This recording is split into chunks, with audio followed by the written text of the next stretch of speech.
की मादकता और होती है और भगवान के प्रेम की मादकता और होती है। श्री गुरु नानक देव जी ने इस मादकता की अभिव्यक्ति की, नाम खुमारी नानका। तो इस मस्ती में जनाबाई भी खो गई। अब सवेरा हुआ, कीर्तन का समाहार हुआ। जनाबाई उस मस्ती में अंतर्मन को डुबोए हुए थी, सारे कीर्तन का आनंद अंतर्मन में लेती हुई तत्परता से घर लौटी। कब? ब्रह्म मुहूर्त लग जाने पर। और घर में आकर के उसने उसी कीर्तन का मन में आनंद लेना चाहा। जरा सी ऊंधी हुई थी खटिया पर, कब आंख लग गई कुछ पता ना चला। और अंतर्मन में वही स्वप्न चलते गए जो पूरी रात भर प्रत्यक्ष आंखों से देखे। यानी सोते हुए भी कीर्तन का आनंद ले रही थी। यकायक उठी तो क्या देखा? सूर्योदय हो चुका। कभी ना जागी थी सूर्योदय होने के बाद। जो व्यक्ति सूर्योदय होने के बाद नहीं जागता, कहीं किसी कारण से उसे ऐसा करना पड़ जाए तो उसे अपने आप पर बड़ा धिक्कार अनुभव होता है। ऐसा लगता है कि उसका जीवन बहुत पिछड़ गया। अब लेकिन जो लोग 10 बजे उठने के आदी हैं, उनको तो 9 बजे भी बहुत अर्ली मॉर्निंग लगता है। कई लोग मुझे शाम को भी गुड मॉर्निंग भेज देते हैं। मेरा संदेश कुछ लोगों को जाता है, मंगलोदय मंगलोदयम अरुणोदयम।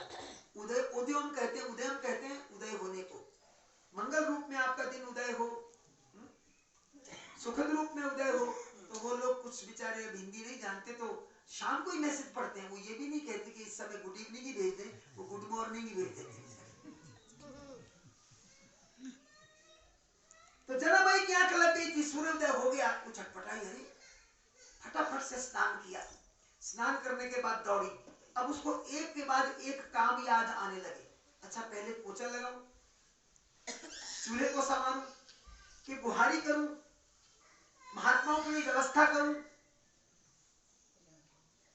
इनके लिए मैं नाश्ता बनाऊं, अल्पाहार कहते हैं जिससे अल्पाहार तैयार करूं। फिर उसे याद आया नामदेव जी के और संतों के कपड़े धोने थे। पोछा लगा लिया, बुहारी कर ली, लेकिन आधा काम बीच में छोड़ करके कपड़ों का गट्ठर बनाया और गट्ठर बनाकर कहां चल दी? चंद्रभागा नदी की ओर चल दी। अब भागी भागी जा रही है।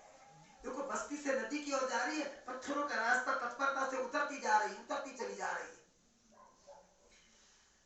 जब नदी पर पहुंची तो उसने भी कपड़ा भी नहीं डुबोया था पानी में। उसे याद आया, ओहो, नामदेव जी का एक विशेष काम था, अगर वो नहीं करूंगी तो सब गड़बड़ हो जाएगा। वहीं से फिर दौड़ी वापिस। ऊहापोह में जीवन में कभी कभी ऐसा होता है, लेकिन मन कहां था? रात के सत्संग में डूबा हुआ परमात्मा का चिंतन करता। देखो, चिंता में भी जिसका चिंतन हो रहा है वो कितना भाग्यशाली होगा। उसने कितना अपने आप को ढाल लिया होगा। वो तो सदगुरु मानती थी ना नामदेव जी को, और नामदेव जी भी अब उसे नौकरानी नहीं, मुंह बोली बहन कहते थे। अब भागी कि मैं नामदेव जी का पहले वो काम करके आऊं। तो एकदम क्या हुआ, जिस रास्ते से आई थी उसी रास्ते को जाने लगी तो एक वृद्ध माता रास्ते में खड़ी होकर कहने लगी, जनी क्या हो गया?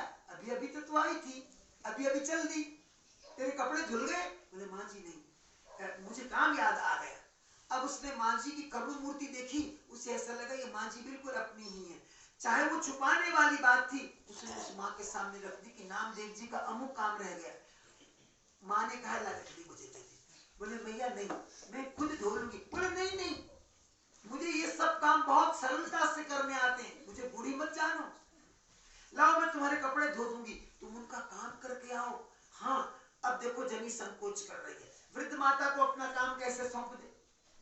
जनी कहती, मैं तो बहुत शरीर से बलिष्ठ हूं और आप वृद्धा हैं, आप वृद्ध हैं और वृद्ध माता को मैं अपना काम सौंपूं, ये धर्म नहीं है। तो इस तरह संकोच में गड़ी हुई गठरी नहीं देना चाहती है, लेकिन वो माता बरबस गठरी लिए जा रही है और कह रही, जनी तू चिंता मत कर, मैं पल भर में कपड़े धो लूंगी, ये काम मेरे लिए चुटकी के भी नहीं है। ऐसा कहकर विश्वास दिला रही। इतनी मृदुल मधुर भाषा, उसकी भाषा को सुनकर ऐसा लग रहा था कि जन्म जन्मांतरों के क्लेश उड़ने लगे। जनी कुछ ना कह सकी, निरुत्तर हो गई, गठरी उनके हवाले कर दी और स्वयं चली गई नामदेव जी का काम करने के लिए। नामदेव जी को संतुष्ट किया और फिर दौड़ी। कहां? चंद्रभागा नदी के तट पर। जब आई तो क्या देखा, उस मैया ने कपड़े बहुत सुंदर धो भी दिए और धो के सुखा भी दिए। सुखाने के बाद उसको करीने से एकत्र करके, यानी उसकी तह लगा करके बड़े सुंदर ढंग से रख भी दिए। तो जनी ने कहा, माँ जी आपने कपड़े धो भी दिए? मैंने कहा था ना बेटी, मेरे लिए काम बहुत ज्यादा थकावट वाले नहीं है, मैं तो 1 सेकंड में कर देती हूँ।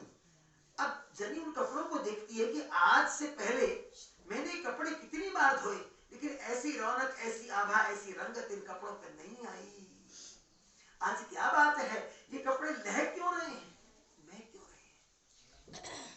उसने कहा, माँ जी आपने तो बहुत सुंदर कपड़े धोए, इतनी मेहनत की आपने, और मैं ऐसी अभागिन पापिनी हूँ कि सचमुच सब कुछ भूल जाती हूँ, आपसे मैंने मेहनत करवाई।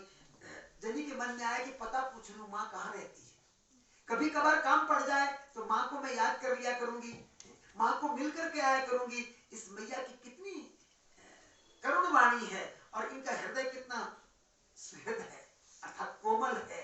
बस ऐसा कह करके पता पूछना चाहा और ऊपर देखा तो कोई नहीं था। मैया कहाँ गई, अभी तो यहाँ खड़ी थी। कपड़े देखती देखती जनी ने पश्चाताप किया कि मैंने सचमुच उस माँ को गंवा लिया। अब तो जनी के मन में विश्वास हो गया, जिस जगत पिता परमात्मा का कीर्तन तू सुनती रही रात भर, जिसके सत्संग में तू डूबी रही, वही जगत पिता परमात्मा जगन माता बन करके तेरी सहायता के लिए आ गया। वही तो पिता है और वही त्वमेव माता त्वमेव बंधु त्वमेव विद्या त्वमेव सर्वं मम देव देव। वो क्या से क्या नहीं बन जाता।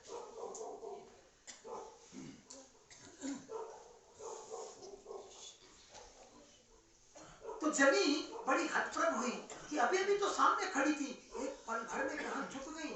इधर उधर देखा, कोई रास्ता, कोई मार्ग ऐसा देखने में नहीं आया जहां वो मैया जाकर के छुप सकती थी। बहुत व्याकुल होकर के ढूंढती रही।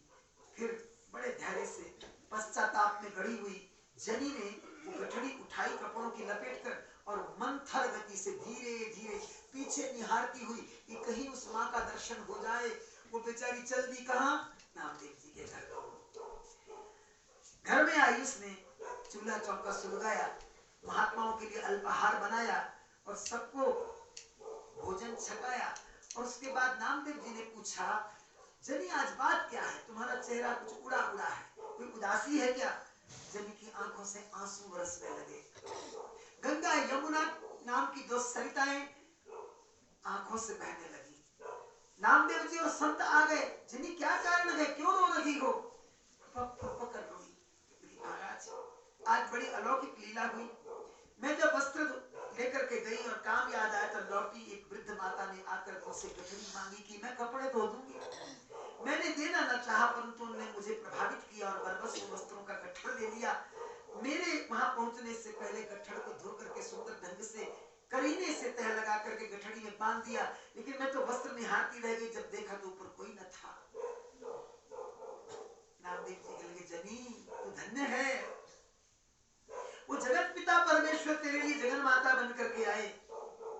सचमुच तू धन्य है, तेरा तो उद्धार हो गया जनी, तेरा सत्संग सुनना सफल हो गया। ऐसे जो जीव अपने आप को कार्यरत करते हुए बाहरी ढंग से लेकिन भीतर से सत्संग नृत्य करते हैं, उनके लिए भगवान कभी पीछे नहीं रहते, भगवान कभी पीछे नहीं हटते। नामदेव जी ने प्रशस्ति की। अब तो उसे उपदेश मिला।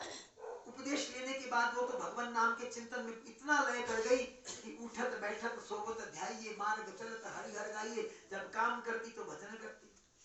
अब भजन का प्रभाव, जैसे महाराज जी कल कह रहे थे कि धीरे धीरे अजपा होने लगा, रोम रोम से फूटने लगा। एक संत थे, मुझे नाम नहीं याद आ रहा, वो बड़े भजनानंदी थे। तो एक दिन कहीं अचानक लघुशंका के लिए बैठे, तो फिर भी नाम बोले जा रहे थे। उनको ऐसा ध्यान नहीं था कि मैं लघुशंका में बैठा। कोई संत पीछे से गुजरे, संत निरूपानंद जी पीछे से गुजरे, कहने कैसे संत हो, मर्यादा तो देख लिया करो। लघुशंका करते हुए भगवान का नाम बोल रहे, तपस्यालन करके शुद्ध होके बोलना चाहिए, बोलना तो हमेशा चाहिए, आप थोड़ी मर्यादा तो निभाओ। उन्होंने संत की बात सुनकर मुंह बंद कर लिया, विरोध नहीं किया। संत कभी विरोध नहीं करते, विरोध तो वही करते हैं मेरे जैसे जो बेचारे अधकचरे होते हैं, उनकी आइडियोलॉजी विरोध की होती है। तो उन्होंने जब विरोध नहीं किया, अपना मुंह बंद कर लिया कि सचमुच मैंने मर्यादाहीनता की है। एक पल भर में क्या हुआ कि उनके रोम रोम में से आवाज आने लगी। वो विठल भगवान का कीर्तन कर रहे थे, रोम रोम से आवाज आई, जय विठला जय विठला जय विठला जय विठला। तो जनाबाई के रोम रोम से कीर्तन होने लगा। अब तो नामदेव जी उसे भी श्रेष्ठ कोटि की संत मानते थे। उसके बनाए हुए प्रसाद का आनंद से प्राशन करते थे। जनाबाई भोजन बनाती थी, भगवान को भोग लगता था। कहते जनाबाई को मिलने के लिए भगवान ऐसे ही यदा कदा आ भी जाया करते थे। एक दिन जनाबाई ने शिकायत की श्री नामदेव जी से, महाराज मैं अपनी रसोई के लिए उपले बनाती हूँ, जिसे हम लोग पाथियां कहते हैं, कंडे कहते हैं, गोशे कहते हैं, बहुत कुछ कहते हैं, हिंदी में गोसा भी कहते हैं। मैं कंडे बनाती हूँ, उपले बनाती हूँ, गोसे बनाती हूँ, परंतु मेरे कोई रोज चुरा लेता है। अब मेरी रसोई में सुलगाने के लिए सूखे कंडे मुझे मिलते नहीं है, भोजन बनाने में कठिनाई आती, धुआं उठता है और ये धुआं संतों की ओर भी जाता है, तो मुझे बड़ा संकोच होता है। तो नामदेव जी ने पूछा, जनाबाई एक बात बताओ, तुम ये शिकायत कई दिन से कर रही हो कि तुम्हारे गोसे कोई उठा के ले जाता है, एक बात यह कि क्या तुम गिनती हो? महाराज मैं गिन के रखती हूँ, अगर 20 बनाती हूँ तो मुझे पता होता है कि आज मैंने 20 बनाए, कल मैंने 25 बनाए, 30 बनाए, मैं गिन लेती हूँ। दूसरी बात, नामदेव जी ने पूछा क्या तुम्हारे गोसों की कोई पहचान होती है? कहने लगी महाराज चलिए मैं वहां पहचान बता दूंगी। अब सबके अपने अपने वो कैसे नक्शे से बने होते हैं, किसी ने देखा हो गाँव में जाके जहाँ पाथियां होती हैं, सबका अपना अपना एरिया होता है। तो नामदेव जी ने कहा महाराज ये मेरा स्थान है, मैं यहाँ उपले पाथती हूँ, गोबर फेंक करके उपले बनाती हूँ। तो बोले अच्छा, अब तुम ये बताओ कि तुम्हारे उपले कहाँ गए? मुझे लगता है महाराज यहाँ गए। बोले निशानी बताओ अपने उपलों की। नामदेव जी को जनाबाई ने कहा महाराज उपलों को कान से लगा के देख लेना, जिन उपलों में भगवान का नाम गूंजे वो मेरे, जिसमें नहीं गूंजे वो उनके। अब आस पड़ोस वालों की क्या हुआ, नामदेव जी उपले उठाएं और कान को लगाएं, जनाबाई की बात सत्य हो, उसमें राम नाम गूंजे, उठा के जनाबाई की ओर रख दे, जिसमें नहीं गूंजे उधर रख दे, बंटवारा हो गया। नामदेव जी कहने लगे जनाबाई तेरा सत्संग सचमुच करना सफल हो गया, तेरा सत्संग करना सफल हो गया। जो इस रूप में सत्संग करता है वो कभी डूबता नहीं है। हम लोग यहाँ आते हैं, शरीर करके आ जाते हैं और मन हमारा इधर उधर दूसरों की नुक्ताचीनी या यूं कहिए कि बुराइयां ढूंढने में ज्यादा लग जाता है। शरीर से यहाँ और मन से वहां। कुछ ऐसे भी होंगे जो ये अब ऑनलाइन कुछ दिखा रहे हैं मटेरियल, परीक्षित जी, वो बेचारे अब सोच रहे होंगे कि योग में सत्संग शुरू हो गया है और अपने मन में भजन गुनगुना रहे होंगे बैठ के, उनका तन वहां और मन यहाँ। ऐसी भी स्थिति है। एक बुढ़िया एक बार कुंभ का स्नान करने गई, पहले सारी जिंदगी कुंभ स्नान करूंगी इसमें निकल गया, बच्चे बड़े हो गए, नौकरियां करने लग गए। अब बच्चों से कहने लगी, बच्चों ने पूछा माँ कोई अपनी इच्छा बताओ, कहा है बस कुंभ स्नान करवा दो। पड़ोसियों को पैसे दे गए, आजकल समय नहीं किसी के पास, ये हमारी मैया को कुंभ स्नान में ले जाना। पड़ोसी ले गए, उसने पुराना संदूक खोला, माल मत्ता रखा होता है ना बुढ़ी माताओं ने, वो निकाला, वो माल मत्ता गठड़ी में बांध बूंद के अपनी तैयारी कर ली और चली गई कुंभ में।